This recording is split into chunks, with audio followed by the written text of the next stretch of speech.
There's a common misconception that you can see the Great Wall of China from space. You can't. Be like looking at a blade of grass from 2 kilometers away. But there is, however, one wall in the world that you can see from space, and that's the border that separates India from Pakistan. It's one of the most fortified and contested regions in the world. It's lit up by 3,000 kilometers of floodlights, and it's guarded by a drone satellite command system and infrared sensors.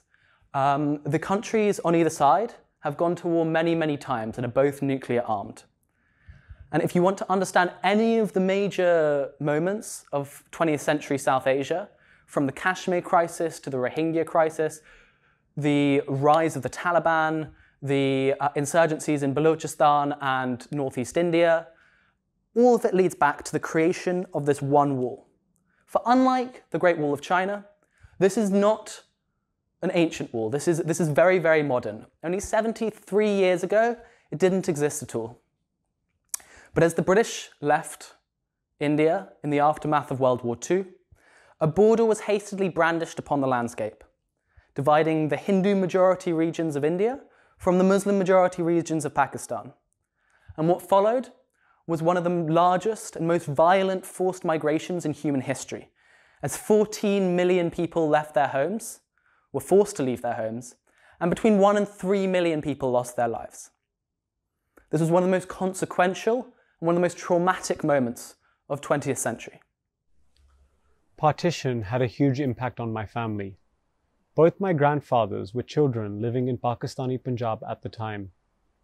Today, they both live in West Delhi, in a refugee colony called Tilaknagar, which was created almost entirely by migrants from 1947. Divided between the two newly created countries, their home, Punjab, descended into ethnic cleansing of almost apocalyptic proportions. Over 1 million tragically perished in the space of just 6 months, and some 83,000 women were abducted and raped. And my grandfathers watched this all happen right in front of their own eyes, narrowly escaping with their own lives in the process.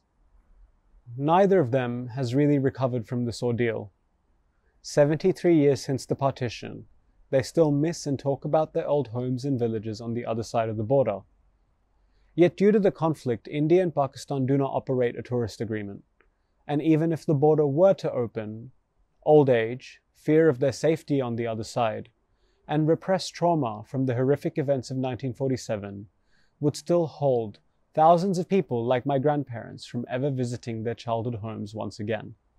But what if there was a way of taking them back that didn't involve physically crossing the border? What if we could use virtual reality to show these people their childhood homes one last time?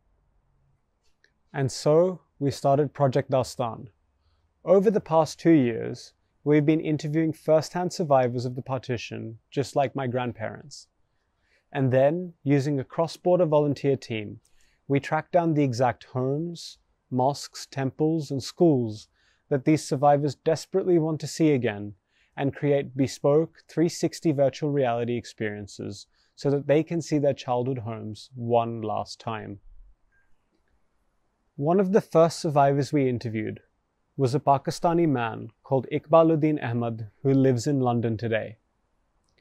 In 1947, Iqbal and his family lived in a part of Indian Punjab called Ropar, which is today called Rupnagar.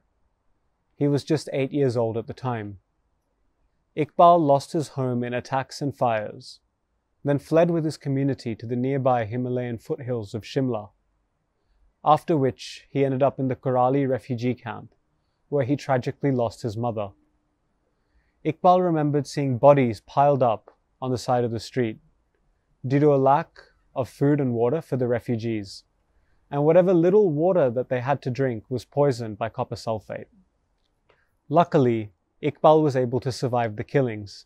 Eventually, he made it to a refugee camp in Lahore across the border, and from there he was able to start a new life. Yet despite the trauma that he had faced, Iqbal still deeply missed Ropar. He told us about the village mosque he helped build with bricks and mortars. He told us about his childhood best friend, a Sikh boy called Narendra Singh, and the games they used to play together. With tears in his eyes, Iqbal told us that as he took his dying breaths, he would see the same hills in front of his eyes one last time. In December last year, Sparsh and I set out to re-find Iqbal's childhood home. We wanted to make him a VR experience so that he could feel as if he was actually there, interacting and looking around the landscape that he hadn't seen for 73 years.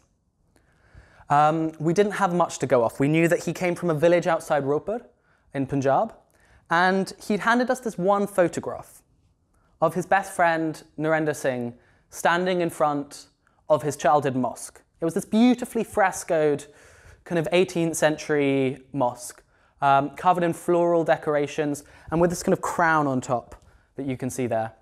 And so at 4 a.m, Sparsh and I pulled into Ropar station with very little idea of how we would find this place and a vague idea that there was a guy called Narendra Singh. We found the only taxi that was available at 4 a.m, run by a very boisterous, jolly Sikh man called Ranjod, who loved the fact that we were reconnecting people and gave us a hugely discounted rate for the next week. And we decided to drive around and see if we could find it. No one seemed to remember this particular mosque, though. We showed hundreds of people, and everyone said that there was one mosque that was here from pre-partition, but it looked nothing like this. Anyway, we decided to check it out. As we drove up the hill, we could see it was this kind of plain white mosque, none of the frescoes that Iqbal had from his photo. But, you know, the closer we got, the more we realized that it was in fact the same mosque. 73 years of monsoon rains had washed off the frescoes. The crown seemed to have fallen off, but it was undoubtedly the same mosque.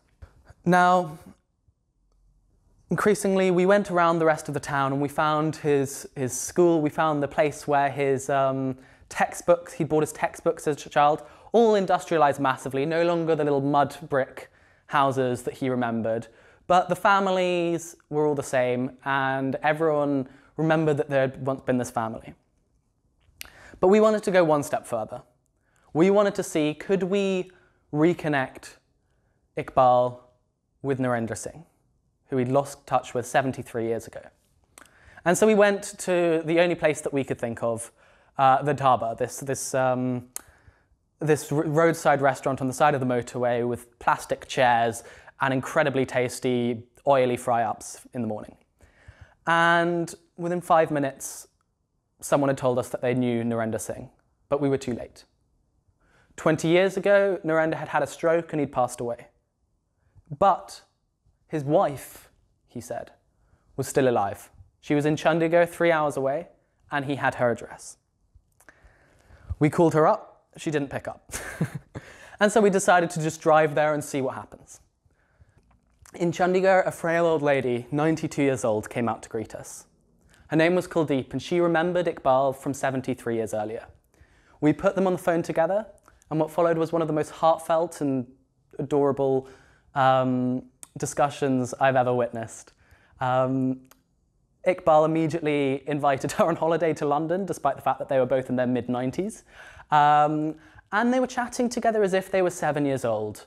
The animosity and nationalism of the borders evaporated within an instant, and they were 7 years old again. It was the same thing that you can observe in any foreign university outside of the subcontinent, where Indians and Pakistanis will go to dinner with each other, go to parties together, and it will be as if the border had never existed. It has been 73 years since Iqbal and his family left India. Just like my grandfather's, the wall has shaped his life forever, and he will likely never cross that line in the sand ever again.